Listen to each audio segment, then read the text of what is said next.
out of line. Let Philadelphia freedom ring and patriotic voices sing. Red, white, and blue, never give up. You represent America. Hoping and praying for a brighter day. I listen to my heart and I obey. How can I see it any other way? I'm looking at life with my own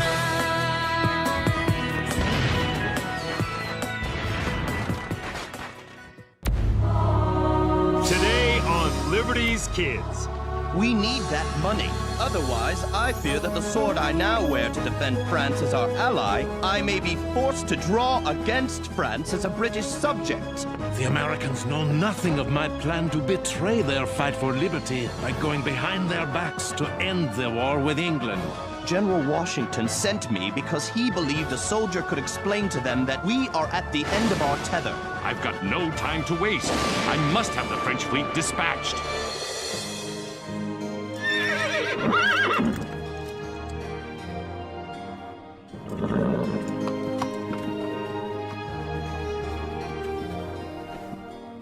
Dearest Mother, it feels wonderful to stop and rest upon my return to New Windsor to cover events at General Washington's headquarters. I just left James and Henri in Newport, Rhode Island.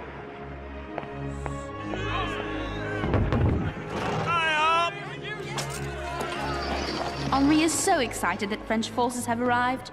He brags that they will end the war, and soon. I do hope he's right. Sometimes it seems as if the violence has been going on forever. Line company to drill after supper. James thinks he can use Henri's help speaking French when he meets General Rochambeau, the commander of the French army. He told Henri he could go with him, as long as Henri promises to behave himself.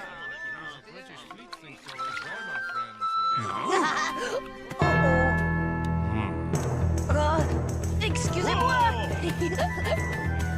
Excuse me! Whoa!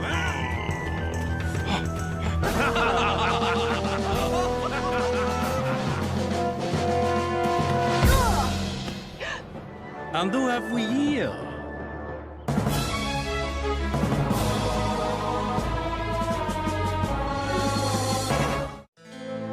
Henri, what are you doing? Paying tribute to the pastry of my homeland. Pas de problème. It's all right. Return to your duties. Merci! So, you are French? Oui!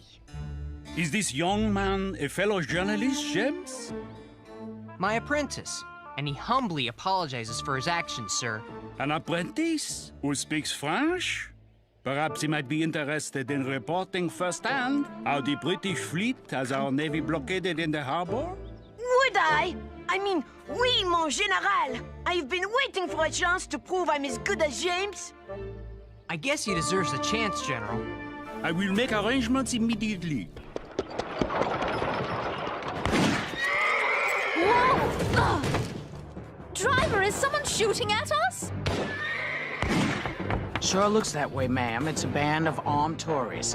I'm Robert Shirtliff, Light Infantry, Massachusetts 4th Regiment. You best come with me to safety. Well, I'm not so sure. All right. Armed Tories here?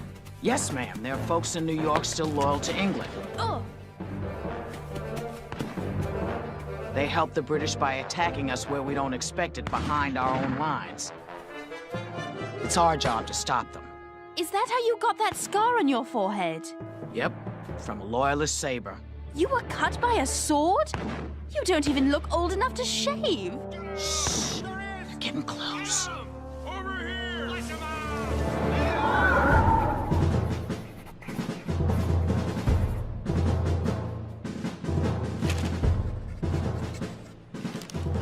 General Rochambeau, sir, how do you like America?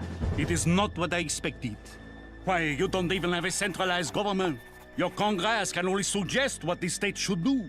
Your treasury is empty, your military supplies are nearly exhausted, and the local citizenry is hungry. I know. Even General Washington is upset that his soldiers must take food from citizens to feed themselves. But I'm sure he'll think of something. He already has. The general sent Colonel Laurent to France to beg for more gold, guns, and gunpowder. Why would he send Colonel Lawrence when Ben Franklin is already there?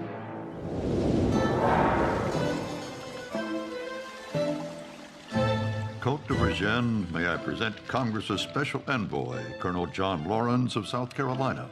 Bonjour, Colonel. And good day to you, sir. Dr. Franklin has told me of how unfailingly the French Foreign Minister of Finance has supported our cause. I wish I could do more. You can do more. Colonel Laurent, while you were journeying here to France, we graciously agreed to give America a gift of 6 million livres.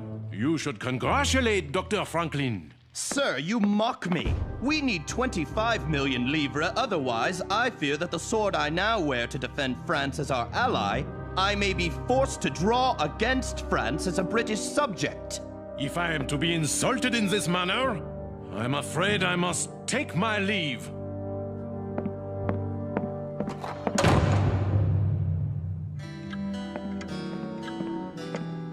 Monsieur Virgin, a message has just arrived from Chevalier de la Luzerne. And what does our ambassador to the American Congress in Philadelphia have to say? He wants to know how you are progressing with your plan for a peace conference. Shh! The Americans know nothing of my plan to betray their fight for liberty by going behind their backs to end the war with England. Colonel Lawrence, a spoonful of honey will catch more flies than a gallon of vinegar. Are you suggesting I apologize? In a word, yes. I cannot. We need that money. Don't you understand? General Washington sent me because he believed a soldier could explain to them that we are at the end of our tether, and now or never our deliverance must come. Colonel, I am 75 years old and suffering from a severe attack of gout. I am afraid that I do not have the energy to pursue an action I cannot win. I will write Congress that I have secured the 6 million livres and add to that my resignation. How many Tories do you think are out there? I can't tell yet. The Tories are right behind us, Robert.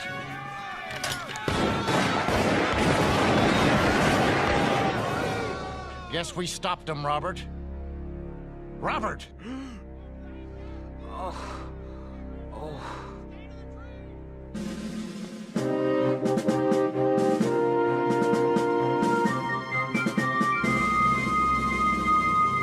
Rochambeau said that to you?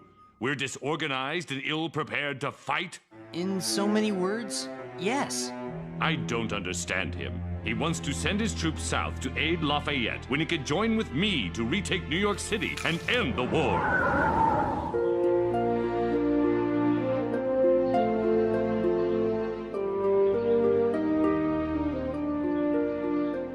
Robert, you've got to let the doctor examine you. The shot is still in your shoulder. I don't want any doctors operating on me. I've seen too many men die after surgery. I'll handle it myself. I don't know what your story is. Treating your own wound? I don't know if you're brave or foolish.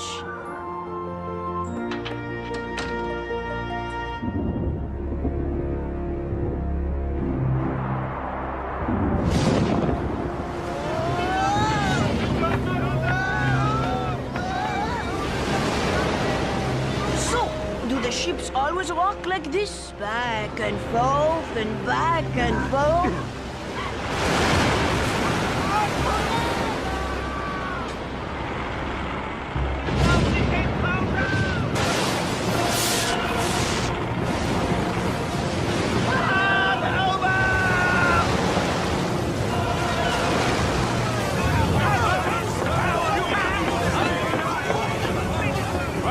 Smartly! Report!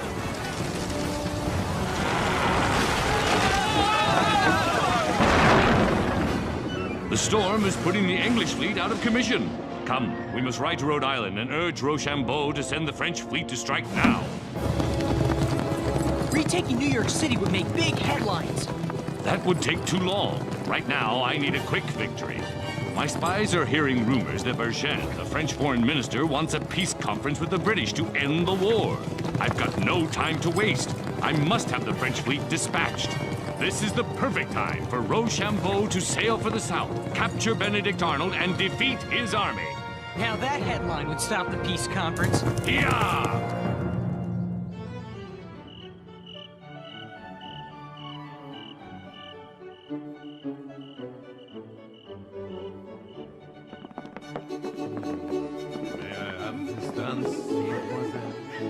French officers are so gallant. I too am aware of the rumors that de Vergennes wishes to make peace with the British. Then why do you waste 2 days honoring me with these balls? It takes time to properly feed sheep for a successful mission. Robert, are you all right? Robert? Hello, is there a doctor out there? Yes, I'm Dr. Barnabas Binney. I was talking to Robert, and all of a sudden he stopped talking and started sweating. Symptoms sound like malignant fever. It's all over the camp. Is he going to be all right? I'll check his heart. What?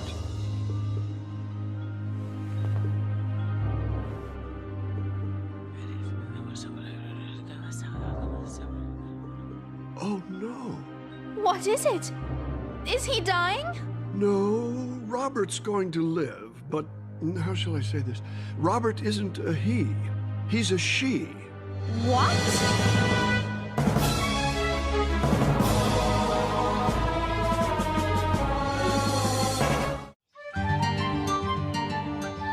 Dr. Binney thought it would be better if you recovered from your wounds here in his house, away from prying eyes. So while the doctor figures out what to do about a young soldier who everyone thinks is a man, but really is a woman, why don't you tell me your whole story? Where should I start? How about with your real name? My name is Deborah Samson. Deborah, why would a woman enlist in the Continental Army? Heck, I was tall as most men, just as strong too, and I wasn't afraid to shoot a gun, so why shouldn't I fight for my country? I guess I was always kinda unconventional. See, my father went off to sea when I was a very young girl, and my mom was too poor to care for 7 kids. So I worked from the age of 10 to 18 as an indentured servant. Indentured? You mean forced to stay and work, not able to leave until your mother's debt was paid off? Yes, that's exactly what I mean. And I'll tell you one thing, working in the fields made me strong. After my chores were done, I taught myself to read, Sarah. I read every book I could get my hands on. I must have learned a lot, because when I turned 18 and earned my freedom, they hired me to be a school teacher. But I didn't think women were supposed to be school teachers. I caused quite a stir, and I'll tell you something. I really did love teaching. I guess not following the rules just comes naturally to me. And since the Army doesn't accept women, you enlisted as a man. Well, I sure tried. Timothy Thayer? Yes, ma'am. The problem was, I tried to join up in my own hometown. Not the smartest thing. Timothy Thayer, huh? Well, I only know of one person in this town that holds a quill that way, because of an injured finger on her left hand. And that's the school teacher, Deborah Samson. They caught you and you tried again? Why? Well, I just turned 21 and I didn't want to just get married. And I wanted to fight for my country. To all brave, healthy, able-bodied young men. I knew the Army was hard up for soldiers, so I went to a town further away and enlisted there. How on earth did you go unnoticed by the other soldiers? It was hard. They teased me about not shaving, so...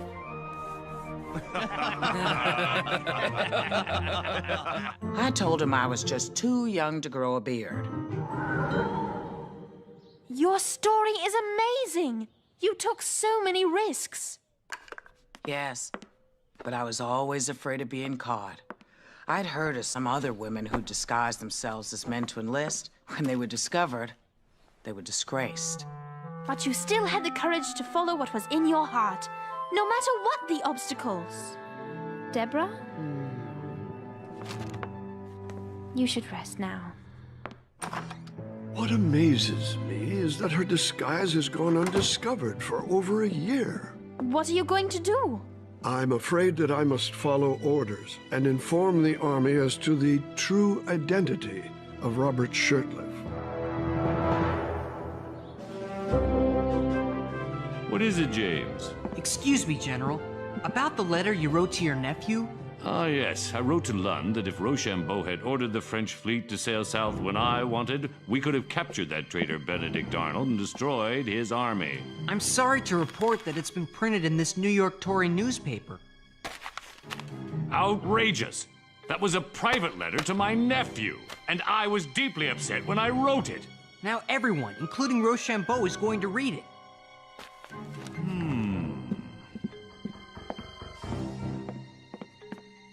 I will write Rochambeau an apology for my blunder.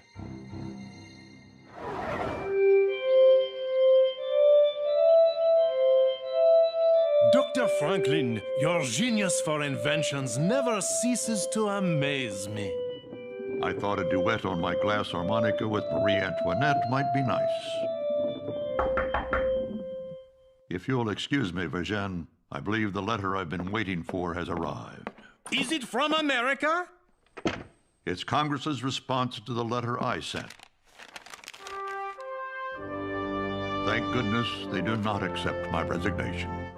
They have the good sense to realize that when I resigned, I wasn't feeling well. I must write Congress and tell them that I'm feeling better, and it will be a great honor to once again buckle down to the business of America. Then I shall take my leave. Monsieur Virgin, the English have replied to your request for a peace conference.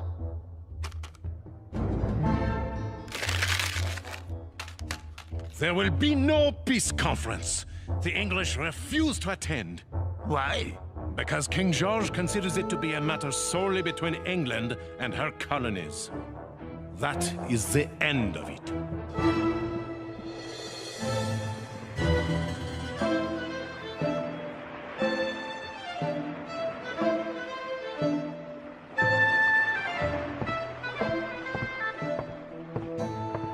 Pardon, where do the sailors sleep? You must be Henri. Follow me. I'll take you to your bunk. This is your bunk. There's someone in it. But of course, there aren't enough beds for the whole crew. So, you sleep in it when he is on watch. I can handle that. I'll be too busy as a journalist to sleep anyway. So, where do we eat? Dinner. Sacre bleu! Is this what you usually eat? No, this is better. Wait till we set sail. That's when we get the bad stuff. Let's go, Peter! March! 1, 2, 3, 4! 1, 2, 3, 4! 1, 2, 3, 4! So, you're sure you don't want to continue as a journalist with the French Navy? Oui. I guess you could say I don't have the stomach for it. Hey, Washington's talking to Rochambeau. Come on. Count Rochambeau, I am dearly sorry for any embarrassment I caused you with my letter. It was written in a time of distress and was meant to be private. Mon General, I received your letter of apology. Consider it a matter of no consequence. Thank you, sir, but I must persist. Have you given any further thought to my suggested plan of attack? General, I have indeed considered your plan, and am now ready to join you in an attack on General Cornwallis in New York City. Boy, Sarah missed a really good story.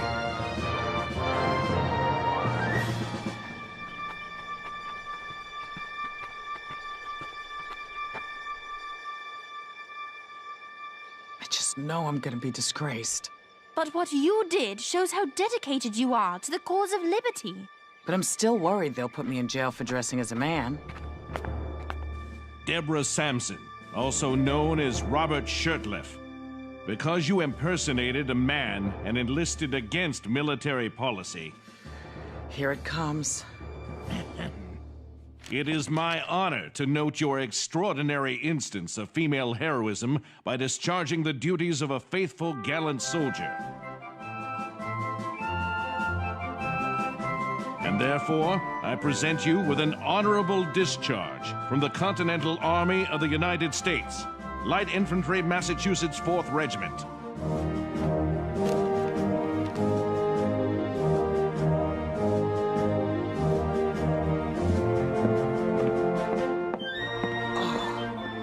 For a minute there, I thought I was in a heap of trouble. Except you showed the whole nation what you are capable of. I reckon I did, didn't I? So, what will you do now that this adventure is over? I guess I'm just gonna have to find me another one.